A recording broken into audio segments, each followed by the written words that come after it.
प्रधानमंत्री बना दो तो देश का नक्शा बदल दूंगा।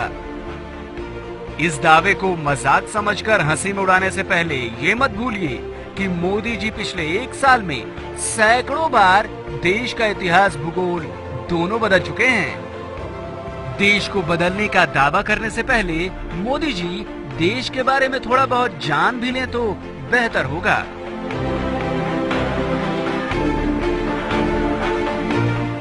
आपको दिखाते हैं मोदी जी के सामान्य ज्ञान के कुछ नमूने, जिसे देखकर आपको मोदी के ज्ञान और उनके दावों दोनों का सच पता लग जाएगा।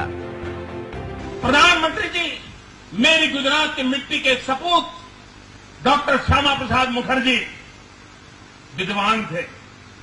विवेकानंद जी उनके साथ वार्ता करते थे, स्वामी दयानंद सरस्वती उनसे वार्ता करते थे, लोकमान्य तिलक उनका मार्गदर्शन में संपर्क बनाए रखते थे। मोदी जी ने जो कहा उसकी हकीकत तो आप समझ ही चुके होंगे। अगर ना समझें तो हम आपको बताते हैं। मोदी ने कहा कि उनकी गुजरात की धरती के सपूत डॉक्टर श्यामा प्रसाद मुखर्जी, जबकि हकीकत ये है कि श्यामा प्रसाद मुखर्जी गुजरात के नहीं, पश्चिम बंगाल के थे। मोदी के मुताबिक स्वामी विवेकानंद जी श्यामा प्रसाद मुखर्जी से बातचीत करते थे, जबकि हकीकत यह है कि श्यामा प्रसाद मुखर्जी का जन्म 1901 में हुआ था। वहीं विवेकानंद जी का निधन 1902 में हो गया था। अब ये कैसे हो सकता है कि सिर्फ 1 बरस की उम्र में ही श्यामा प्रसाद मुखर्जी स्वामी विवेकानंद से बातें करने लगे हों? खैर, एक और नमूना भी देखिए। मोदी ने स्वामी दयानंद सरस्वती और श्यामा प्रसाद मुखर्जी की दोस्ती का भी जिक्र किया, जबकि हकीकत यह है कि स्वामी दयानंद सरस्वती का निधन 1883 में ही हो गया था। बस इतने में ही हैरान मत होइए, जरा मोदी जी के आगे का भाषण भी सुनिए। और लंदन में अंग्रेजों के नाक के नीचे इस गुजरात के सपूत ने इंडिया हाउस का निर्माण किया था, और मदन लाल धिंगरा ने कर्नल वायली को मारने का काम उस इंडिया हाउस में किया था। हिंदुस्तान में क्रांतिकारियों के वो गुरु माने जाते थे। भाषण की अगली लाइन में ही मोदी का ज्ञान गच्चा खा गया।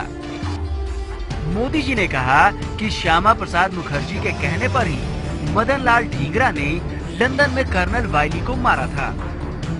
वैसे ये बात सच है कि क्रांतिकारी मदन लाल ढींगरा ने ही कर्नल वायली को मौत के घाट उतारा था, लेकिन मदन लाल ढींगरा ने कर्नल वायली की हत्या 1 जुलाई 1909 को की थी, यानी उस वक्त जब श्यामा प्रसाद मुखर्जी सिर्फ 8 साल के थे।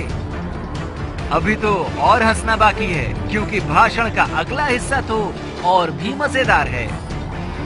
1930 में उनकी मृत्यु हुई और मरते समय उन्होंने की इच्छा व्यक्त की थी कि मेरे अस्थि जो है उसको संभाल के रखा जाए, लेकिन देश जब आजाद हो तब मेरे अस्थि आजाद हिंदुस्तान में ले जाएं, ताकि मैं जो आजाद भारत की सांस लेना चाहता था, जीते जी नहीं ले पाया, लेकिन मेरे मरने के बाद मेरे अस्थि को आजाद हिंदुस्तान की हवा का रुख का पता चले, इसलिए ये मेरे अस्थि संभाल के रखे जाए, देश आजाद होने के बाद उसे ले जाया जाए।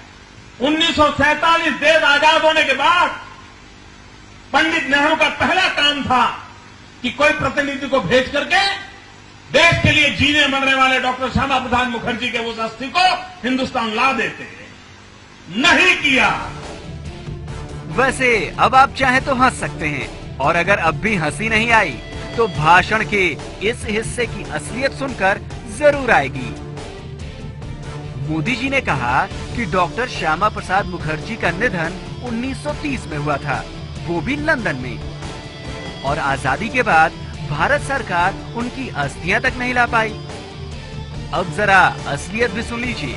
श्यामा प्रसाद मुखर्जी का निधन 1953 में हुआ था, वो भी लंदन में नहीं, कश्मीर में। अब आप ही सोचिए, चले हैं देश के पीएम बनने, लेकिन देश के इतिहास का ही पता नहीं।